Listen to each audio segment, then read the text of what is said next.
Hello, Abundant Life Nation. I am coming on to do my daily video.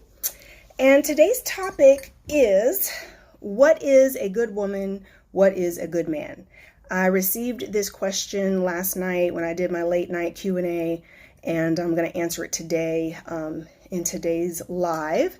What is a good woman? What is a good man? And I'll give just a couple minutes for you guys to come on and join me, so you're able to hear the theory, the explanation, my experience, my thinking on this subject, because people will say, well, what is a good woman? What is a good man? Right? Because everybody tends to think of themselves as a good man. I'm a good woman. I'm a good catch. I'm a good this. I'm a good that. Right? So there's a lot of preference that comes into that. Right? Then people say, oh, well, when you say a good man, Rebecca, you say a good woman. What do you mean? How do you define that? How do you define a good man? How do you define a good woman?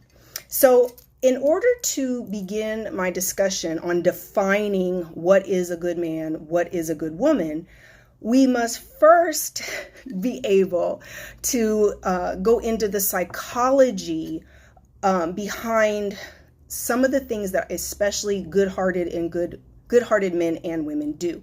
Thank you, Dion. Hi, sweetheart. We first have to go into the psychology behind good men and good women, because I have to be able to kind of break this down with why people struggle with what I'm about to share, right? Why people struggle with what I'm about to share. Especially good women and good men struggle with what I'm about to share. And the reason is because you're a good woman, you're a good man. And when I think of good women and good men, we first set the definition to say you have a good heart. You have a good heart. Your intentions are good. Your intentions are good. You're not intentionally hurting, using, abusing, misleading, taking, manipulating, right? You're not intentionally doing that with people. Good-hearted people are always trying to be fair. They're trying to treat people the way they want to be treated. They're trying to make sure that they show up, right, as a good person. This is the basis, the foundation of good men and good women are good-hearted people, okay? That's number one. Now, what I'm about to share is the next installment of that, is that the reason good women and good men, good-hearted people, struggle so much in relationships, struggle so much in dating, marriage, relationships, period, is because it's very difficult for good-hearted people to understand that just like there's good-hearted people, there are bad-hearted people. If we want to give the exact opposite, there's bad-hearted people. There are people who intentionally use, abuse, mistreat, right? Manipulate, anything, all of the above. Abuse you, use you, take advantage of you. There are takers, people who literally see nothing wrong with lying, stealing, cheating, getting over on you, that in essence, if you are somebody who can get got, then you getting got. And they don't feel any way about that, because they feel entitled to do that. They feel that whatever their reasoning is for why they feel that that's okay, because you're letting them do it, they may not even see it that way. They may not even categorize it as abuse. They don't categorize it as taking. They don't categorize it as using you. They don't even see it that way. But some people do. They know what they're doing. They know exactly what they're doing. So that's very difficult for good-hearted people to understand, because it's not your nature. Your nature is you're always coming from this heart posture, this mindset where you're showing up in the world trying to be a good person. You're trying to be fair. You're trying to be honest, right? You're trying to treat people right. And then you can't understand why that's not reciprocated, or why you keep attracting users, abusers, liars, cheaters, all of the above. And so beginning to understand the reality of the world is that everyone is not you. Everyone's not you. And if you go out into the world and you're living your life as a grown ass human being and you're expecting everybody to have your heart, to be you, you are going to be sorely disappointed. You are going to be hurt again and again and again and again. Why? Because you're being naive. You're showing up in a world where you think the majority of people are like you, and they're not. For just as many good people, there's a gazillion more people who are selfish. That's right. Irina says, I was that person and I was eaten alive. That's what happens to good-hearted people out here in the world, because guess what? You are vulnerable and you become prey to the not good-hearted people, to the users, abusers, manipulators, stealers, cheaters, liars. You become prey. You are like low-hanging fruit, easy to get to. You're so freaking easy. Why? You're too trusting. You're too naive. You don't have boundaries. You don't vet anyone to be around you. You don't vet them to be in your life. You give people the benefit of the doubt. You try to see potential in people. As a matter of fact, people can do you dirty, do you wrong, and you'll offer up more chances for them to do that. Oh, I'm going to forgive them. He didn't mean it. She didn't mean it. No, they meant exactly what they did. And the reason that good-hearted, good men and good women get hurt so much is because you are too trusting and too forgiving. So you keep giving those opportunities. So guess what happens? Especially if you're an empath, especially if you're a healer, especially if you have the gifts of empathy and compassion and understanding. So guess what? Because you understand why they are the way they are, then you keep giving them a pass because you understand them. So you're explaining away and excusing everything they do because you knew he was abused by his daddy. You knew he didn't have his mama. You know that she's been through sexual abuse. You know that she comes from a bad situation with her parents, or you know her ex-husband did such and such. So as good men and good women, you show up, and because you understand and you think then, so guess what you end up doing? You take on a lot of people who are hurting, damaged, but also toxic. Because you think you can change it. You think you can heal them with just your love. You think you can overcome all of their issues while you're busy. You're trying to work on you too, but now you think your love can heal them. You think they're going to change because you see their potential. So good-hearted people, good women, good men, are the people who get used by not good-hearted people. So the first thing in this lesson is there's not good-hearted people in the world. And it doesn't matter why they're not good-hearted. It doesn't matter why they have bad intentions. Unless they're willing to heal, unless they're willing to work on those issues instead of bleeding and hurting and using and abusing and lying and stealing. Right? Unless they're willing to work on that and no longer want to be that person, that's exactly who they are and who they're going to be and who they're going to keep showing up, because that is their way. That's their pattern. That is who they are. You cannot change that. And so now, as a good person, good-hearted person, that's the first problem. You first have to deal with your psychology, that you don't want to think of people as being bad.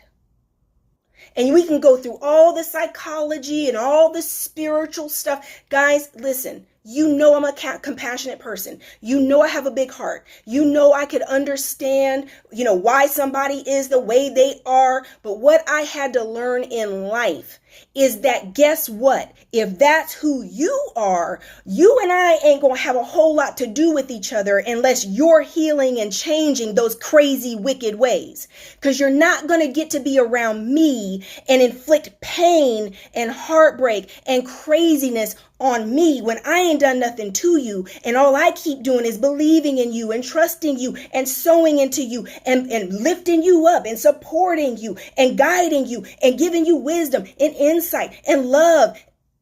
Empath, right? What am I doing? Empath. Oh my God, you're hurting and I know why you're hurting. And And then you get too busy, you trying to help them do the work. They ain't even doing the work. You trying to do the work for them. So there comes a point in your life where you're going to have to draw a line in the sand and say, there's people like me and there's people who are not like me. And the people who are not like me, you have to be vetting and qualifying whether or not someone can be in your life. Are they worthy to be in your life? Why worthy? Why that word, Rebecca? Because guess what? Good-hearted people are a blessing. Good-hearted people, there's a lot of benefits to having good-hearted people in your life. Have you ever stopped? I'm talking to the good-hearted people. We got some users and takers and cheaters and liars. And if you're one of them people, I'm not talking to you. But if you are a good-hearted person, there's a lot of benefit to having good-hearted people, good people around you. Guess why? They'll help you. They support you. They'll do everything they can for you. There's so many benefits financially, emotionally, spiritually to being around good-hearted people. Good-hearted people. Why? Because they encouraging you, they're supporting you, they're fighting. If they got something, honey, they'll give you the shirt off their back. They will literally give you money, time, support, pray for you, speak life into you. Think about good-hearted people. We are a blessing. We love hard, we ride or die, we're loyal, right? We'll believe in you when all the chips are down. When all the chips are down, we still believing in you. We still got your back. Like, this is just a minute, honey. You are just having a moment. This too shall pass. You about to come up out of this, right? Think about good-hearted people. Good-hearted people are always seeing the best in you, always trying to speak to the best in you, always trying. Think about it. We are a blessing. Everybody's not like that. There's a lot of toxic, negative, backbiting, tearing people down, jealous-hearted, hating, gossiping. There's a lot of people, honey, that don't have good hearts. There's a lot of people out here who do not have your best interest at heart. They're secretly competing with you. They're secretly jealous of you. Same thing for you men. Everybody you call men, your friend, ain't your friend. Let's start leveling up and see what happens to those homeboys. Start happens to them friends you call friends. These are A1 day ones. But let you start passing them up. And you're going to see that competitiveness, jealousy, hate. You're going to hear them crickets when you're trying to share a win. All of a sudden, you were there for them through everything. You supporting them, believing, you got this. Oh my God, I'm so proud of you. Oh my God. They launch their stuff. They do their business. And you're just right there like the number one cheerleader. Like, oh my God, my best friend, you're the bomb. Right? I love you. That's my best friend. But let it be your turn. Let it be your turn to win. Let's see how they show up for you. Let's see if they really love you. Let's see if they're your number one fan too. Some of these people are going to surprise you. They ain't there for you like that. And so the number one lesson for good-hearted people, I know I'm coming on to define good woman, good man, but the number one lesson for good people is to understand that's not the world we live in. Come out of this utopia-minded fantasy land where you think everybody has good intentions for you the same way you have for them. Nope. Some of you right now got snakes in your inner circle. Some of you are laying down with snakes. So you don't understand. Some people, listen, you ever had a thought that you recognized as toxic, like when you were hurting in a moment of pain or anger or high emotion, you're like, I'm going to get her. I'm going to get him. You know, that you have these thoughts that cross your mind that are kind of evil, kind of, you know, it's not the right way to be. You know, it's not the right thought. You know, that's not that you should be acting like that. You know better. Your heart, and you get convicted in your spirit. God convicts you, right? God will be like, nuh-uh, that's not how. And you catch yourself and you're like, nope, I ain't going to do that. I ain't going to throw them under the bus. That's right. Wickedness. We all have had moments of thoughts of wickedness where you want to get back at somebody. You want to sabotage someone. You want to throw them under the bus. You want to steal from them, cheat them, do them the way they did you, right? You want to get back at somebody. We've all had those thoughts in moments of crisis and deep pain. But guess what the non-good-hearted people do? Guess what they do? they act on it. They actually do it. And if they do it enough, it now becomes a way of life for them. They gonna get you before you get them. They'll even get you when you ain't even done nothing to them. They still getting back at the last 10 people that got at them. Some of this stuff comes back from childhood. They getting at you because they mama, because they daddy. They getting at you because they were abused when they were 10 years old. You didn't even do nothing to them. But they go through life literally with a wicked mindset. I'm going to get over on you before you can get over on me. I'm going to take advantage of you before you take advantage of me. It's a dog eat dog out world. It ain't my fault if you naive. It ain't my fault if you don't know better. It ain't my fault if you give me this. It ain't my fault if you let me have this. It ain't my fault if you so trusting that you let me take advantage of you. That is a real mindset. And I want you to understand I'm not talking about some small percentage of the population. This is a large percentage of people, just like there's a percentage of the population with good-hearted, good people, good men, good women. There's a percentage of the population that are out here trying to get you, use you, manipulate you, get over on you. And you're over here, oh no, she wouldn't do that. If you could hear their thoughts, if you could hear their secret conversations, if you could hear how they talk about you around the other wicked, planning, divisive, devilish people that they hang out with, you would be like, no, not Deborah. Deborah? Oh my God, I had no idea. Listen, I dare you to ask God to reveal people. I dare you to ask God, reveal to me in my circle of people I allow close to me, reveal to me who's really truthfully genuine and authentic and loves me and who's not. God, reveal to me who those people are. And then wait. I dare you. I have literally had situations. This is how God and me work. I want to know. I need to know. You down for me or not? I need to know, are you ride or die or not? I ain't going to let you hang around year after year trying to sabotage me while you rowing your boat. They're drilling holes and you don't even know it. You just rowing and trying and working and you just doing everything you can to get ahead and make your goals and do everything you want to be building your abundant life, and you going and they back here behind you while you rowing and they drilling holes in your boat. Drilling holes and you ain't even aware of it. Oh, that's my best friend. Oh, that's my brother. That's my homeboy. Day one. Really? I dare you to ask God to reveal it. I have literally been in situations where someone called my phone by accident and I didn't answer and it went to voicemail and it recorded a conversation they were having about me with someone else, and they didn't know that they had called my phone, and the voicemail leaves a recording of them throwing me under the bus and talking about me like a dog. Somebody that I thought loved me. Somebody I thought that was my friend, like a sister. God will out people. If you open up, let God reveal. God, show me. If you are open for correction, open for direction from God, God will reveal everything to you. Literally, I didn't have to do nothing. Called my phone, butt dialed my phone, recorded an entire conversation of her talking about me like a dog, and she had the nerve to call me friend. Jealousy, envy, hate. What good is a friend what good is an enemy when you got friends like this? This ain't no friend. I literally text her after, this was years ago. I text her afterwards and said, I just received a recording of you talking about me and having a conversation about 5 minutes ago. You know what you did. You're getting blocked now. Never call me again. Click. She trying to reach me through all different, no. Everybody did it. Nah. That's not how I roll. Why? Because you have to learn there's people like you and there's people not like you. For good-hearted people, good men and women, there's just certain things we don't do.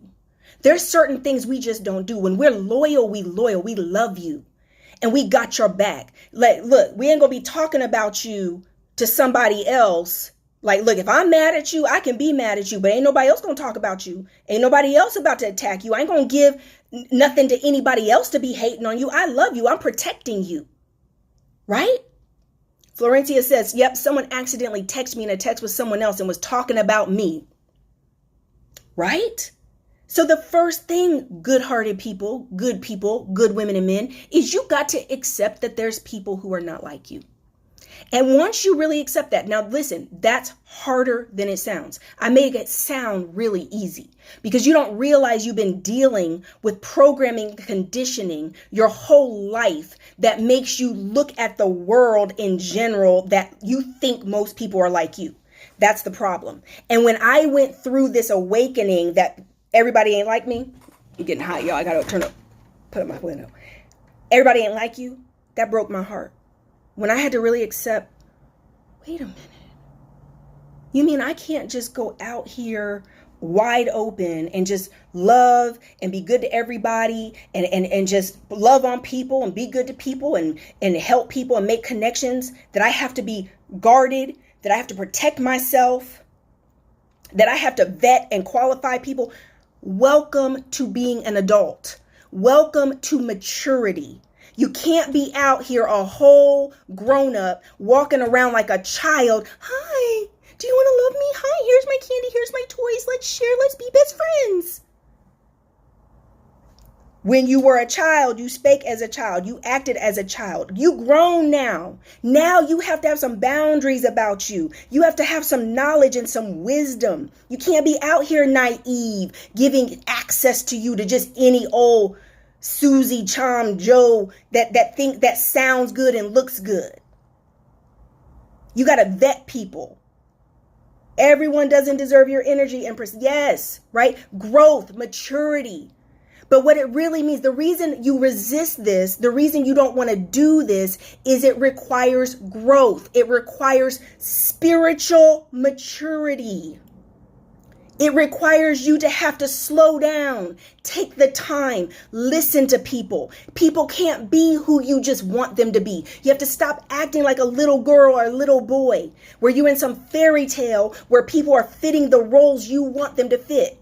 You want them to be your soulmate and future husband. In the meantime, this is a devil walking around in some Air Jordans, ready to rob, steal, kill you while you sitting, oh, he's so handsome. Girl, he could be the one. Yeah, the one to take you out. That's who he could be. The one to wreck your life. The one to break your heart to the point where you have to do so much freaking work to even get yourself back. Where you have to fight for yourself to even get back to a healthy level. Maturity is required. And if you think about it, good-hearted people tend to come from good-hearted people that are in their families. You learn this from certain people. You learned it. Or you became passive-aggressive because you were abused. And so subconsciously, you're trying to always win people over or win love. So therefore, you don't do any vetting or qualifying. Why? Because you're too desperate to be loved. Self-esteem is low. Because you got beat up and abused early on in life. Don't know your own worth. And so you keep showing up trying to do the most for everybody and keep getting your hat handed to you. Because takers love givers. Takers love givers. Just telling you what I know. Takers love givers. Found a sucker. And they gonna suck until you finally catch a clue and wake up and get the heck out and leave them alone. I never dealt with that girl another day in my life. Cut. Done. No explanations. No lunches. I'm sorry. No forgiveness. No. You are one of them. Are you hearing what I'm saying? You're one of them. You're not like me. I would never do that to you. And you got to find your tribe. You got to find your people. Good-hearted people have to find the good-hearted people. And you have to stop trying to make the not good-hearted people match you, be compatible with you, giving them all these chances and tries. Because you're just beating your head against the wall, hurting yourself, but then mad at them when they take what you're offering. take what you're offering. I've noticed in the whole narcissistic movement, especially women, now you want to think of all your ex has got to be a narcissist. He's a narcissist. He's a narcissist. Guys, narcissism is not as prevalent as you think. Narcissism is a psychologically diagnosed disorder. Everybody's not a narcissist. You're too easy. You keep laying down like a doormat, and when people walk all over you because you don't have no boundaries, you don't listen to no discernment, you so desperate and needy for attention and love that when somebody comes along and takes advantage of that and takes everything you're offering to them on a silver platter, then when they don't return it, it's not reciprocated, and you mad and you hurt and they keep sucking you dry. Now they got to be a narcissist. Everybody's not a narcissist. I'm just letting you know that. It's called you're too easy. You're a mark. You got played. Does that make everybody a narcissist? No. It means you're dealing with people who just aren't good-hearted. There are takers and users. And you easy. You prey. You a mark.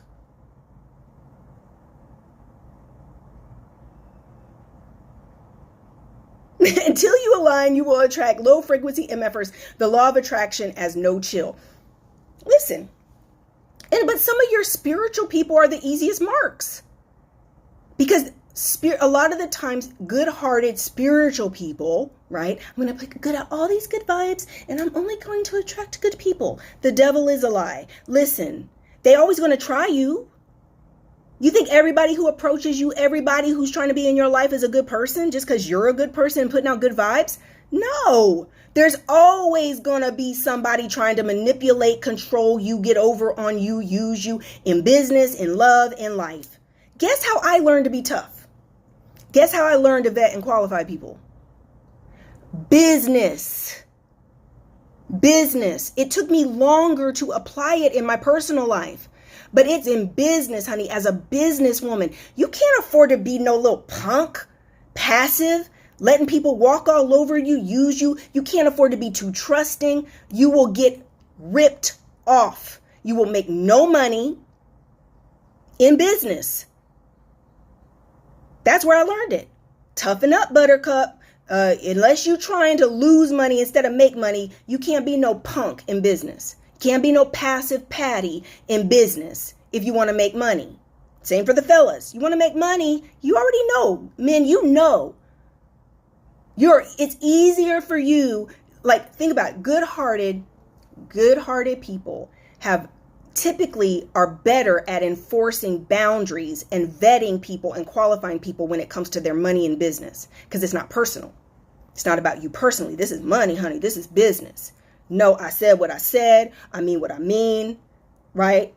My yeses is yes. My no's is no's. We firm. You ain't about to, no, I don't know you. Business partner, I don't know you. Like, you trying to rip me off. You trying to get my money. You trying to get in my bag, right? Like, no, that's what we not going to do. But think about it. We'll be in business. Think about on your corporate job. Thinking about it in your role. You firm because you know you have to be respected.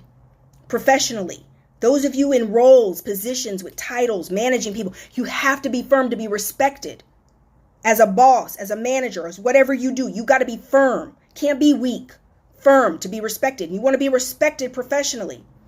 But then why is it on the personal side that you so freaking wide open? Anybody can come along. Oh, no, you might just be the one. And you're like, oh, girl, he said I might be the one. You don't know this joker. You just met this joker off the street.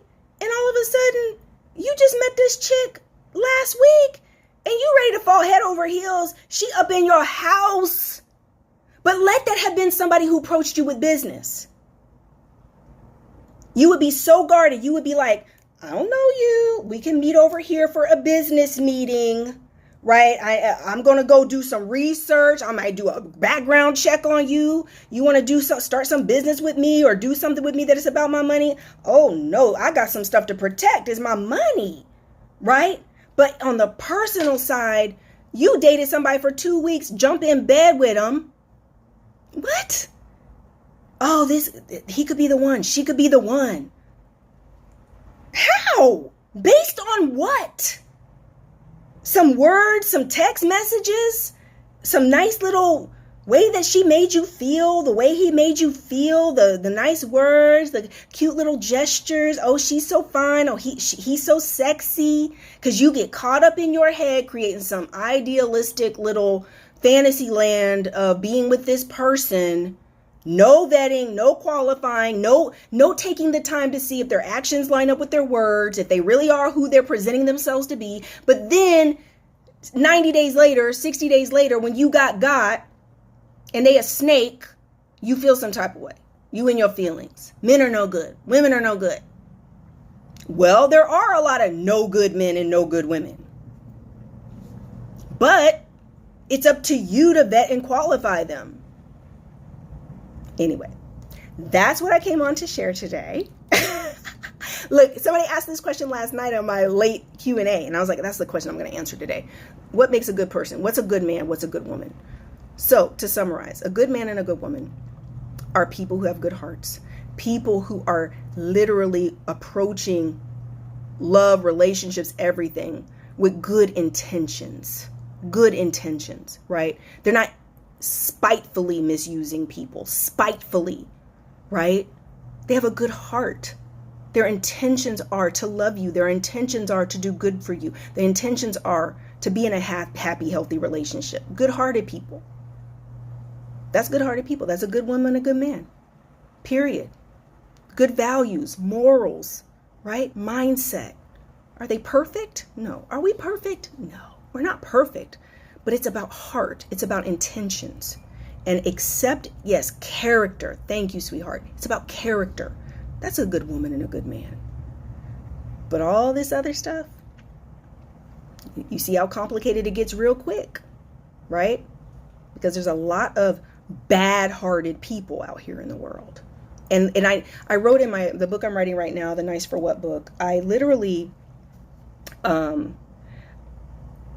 Kitty says good faith. I can't even say that, because I have met atheist and agnostic people who are so full of love, who don't treat people wrong, don't do people dirty. We tend to associate being a good person with being like godlike or following God. But guys, it is a choice. It's a choice.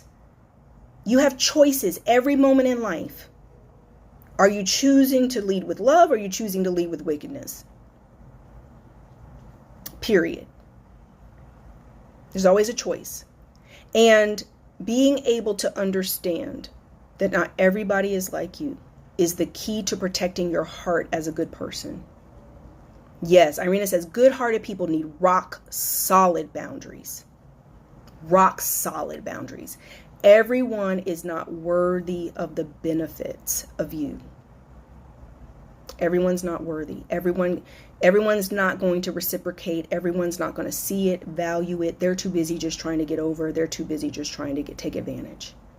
And you have to understand that. And you have to understand that they sound great. They don't show up sounding toxic. They don't show up looking like or sounding like a snake. They show up looking like and sounding like everything you've ever wanted. They show up spitting such game that they sound and look like everything you've ever wanted in a person, which is how they hook you in. Because they know how to sound exactly like you. This is why people get so hurt, in the church, get so hurt by so-called religious leaders. They know how to spit game. They know how to quote scriptures. They know how to talk the talk, but they're not walking it out. They're not walking it out. So, good people. That's my definition of good people. Good women, good men. And like I said, I'm writing this new book, and in the book, I make it plain. Like, I know it's hard for good-hearted people to do that. You don't want it to be so black and white. You don't want it to be black and white. You don't want it to be like, Rebecca, it's not that simple. You can't just say there's good people and bad people. Why not? Why not? Why can't I say that? Why can't I say that I know there's people like me who would never intentionally, why can't I say that I haven't intentionally gotten over on people. I haven't intentionally stole, lie, cheat, steal. There are people who you may have had a moment, you may have made a mistake, you may have done something, but not doing it intentionally. None of us are perfect, but there are people who do it consistently, intentionally, again and again and again, and this is who they are. It's not a moment. It's not a moment. It's not a season.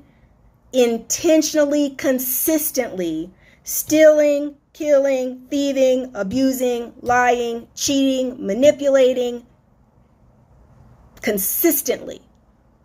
And that's who they are. So you're saying to me, oh, I can't call them bad people and then categorize the other people as good people? Yes, I can. And if you do the same, you will save yourself a whole lot of heartache. A whole lot of heartache in life. Dion says, I am the shit and it's my duty to protect that at all costs.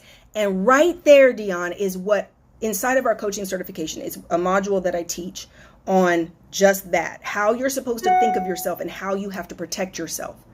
Because at the end of the day, no one's going to protect you. No one's going to look out for you. You have to do that for yourself. And you have to understand the blessing that you are in order to show up that way in life and in the world. That confidence to understand that you are a blessing.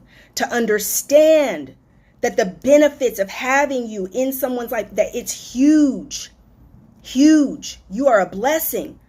And not everybody deserves that. Not everyone deserves that, right? Somebody said, what did you just say up there? Hold on, I'm trying to scroll back down real quick. I don't know if it'll let me. Oh, there. Dorley Richardson, damn, if I could have a life coach, it would be you, ma'am. I used to do my life coaching full time, but now I train life coaches full time. I train life coaches full time. So that's, if you guys listen, you guys know we just opened up summer certification for Abundant Life Coach. Certification. So if you guys are wanting, anybody in here right now listening to this and you knowing like I need to be working to help people with this kind of stuff, this exact stuff, I need to be helping people with this too. Make sure you're signing up for summer certification. We start May 17th. So there's a link in my bio where you can go and click and get more information and apply to the program. We only take 25 people each semester. So it's a small program. We do not take large classes. So it's a very intense 12-week program. We've packed 15 years of entrepreneur coaching, training, and business, healing modules, coaching techniques, 15 years of experience into a 12-week program. It's a lot, guys. It's a lot. I'm just telling you, it's a lot. It is like getting a master's or a doctorate in life coaching. It is not some flimmy weekend thing where you just calling yourself a certified life coach. Okay.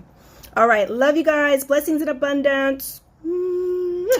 I will talk to you guys soon. I'll be on tomorrow for another video every day now. So we're going to start answering questions in the videos. I love you guys. I will talk to you soon. Bye-bye.